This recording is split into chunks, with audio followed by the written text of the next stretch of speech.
We move on now to our second leading story. Zimbabwean President Robert Mugabe was removed as a goodwill ambassador on Sunday by the World Health Organization, WHO, following outrage among Western donors and rights groups at his earlier appointment. WHO Director General Tedros Adhanom Ghebreyesus had named Mugabe to the largely ceremonial post at a meeting in Uruguay on chronic diseases last week, Wednesday. Reactions from the world continue to pour in following the cancellation of the appointment of Zimbabwe's President Robert Mugabe as goodwill ambassador. The former American ambassador at the United Nations, Samantha Power, in a tweet said the damage has already been done after the WHO's appointment of Mugabe as goodwill ambassador. Je vous laisse en découvrir davantage dans le sujet à suivre. Zimbabwe's Robert Mugabe was named WHO Goodwill Ambassador and stripped of the title 5 days after. Director General of the WHO, Tedros Ghebreyesus, revoked the appointment on Sunday after listening to concerns expressed by many, which provoked a critical outcry. With the health situation in Zimbabwe, where people are dying every day, where there are no medications in hospitals, we thought it was a big insult to say Mugabe can be a goodwill when he can't extend the goodwill in his own country. Also shows that President Mugabe has lost the confidence of the international community. He has lost the confidence of the Zimbabweans that he led and has become an isolated man. The recent move by the World Health Organization was highly welcomed by the MDC, the Zimbabwean main opposition party, which denounces the collapse of the health system. For anyone who knows the health delivery system in Zimbabwe and how it has been trashed through decades, several decades of Mr. Mugabe's ruinous economic policies, corrupt policies, how he has trashed the entire public health delivery system to such an extent that even he himself and members of his family do not seek treatment locally, but they have to fly all the way to Singapore, or to Dubai, or to China. WHO had invoked Harari's effort against tobacco and non-communicable diseases to justify the designation of Mugabe. Ghebreyesus had to eventually surrender to the pressure by the United States and Canada, in particular, who finance the organization. Let us now bring in Zimbabwean journalist Privilege Musvanhiri to give us some insight into the consternation that greeted Mr. Mugabe's initial appointment. Good morning, Privilege, and thank you for joining us. Privilege, it's surprising that the fury was in equal measure even in Zimbabwe, and so we're asking, what was the most annoying thing over Mugabe's appointment?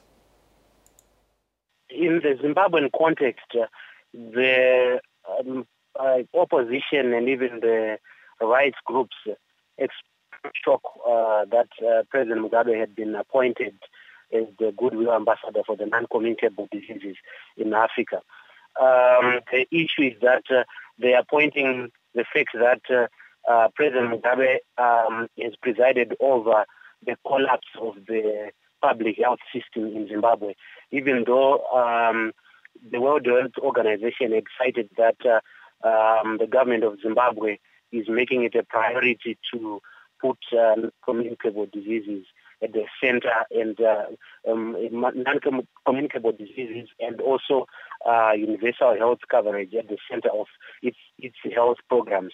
The issue is that people are citing that President Mugabe often goes out to seek medical treatment outside the country, and even the ruling elite in Zimbabwe, they go out to seek medical treatment in other countries at the neglect of the public health system in Zimbabwe. So that is the major reason why there was the outcry that President Mugabe not be made a goodwill ambassador of NCDs in Africa. And that debate has carried on over Zimbabwe's healthcare system that some have argued is better than those of many other African countries. But really, is that so for the people in your country?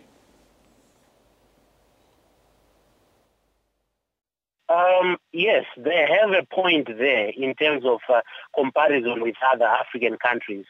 The health system in Zimbabwe is robust, and in terms of just the structures and the systems, The only thing, the collapse that has come now is that although we have had, a good health system, it has collapsed in the sense that right now it's not easy for an ordinary person if they go into a public health, public health institution to access drugs, to access all the medical services that they may require. It has become difficult because of the economic conditions. And also, if you look at most of the specialists in those hospitals, they have left the country to go and serve in other countries. And the other thing is to keep on hanging on and saying that our public health system is much better than other African countries may not hold much water, because you also need to look at the world trends. The health systems are being transformed by technology and a lot of new infrastructure. But our health systems are lagging behind because there is little development when it comes to technology and upgrading of that health system.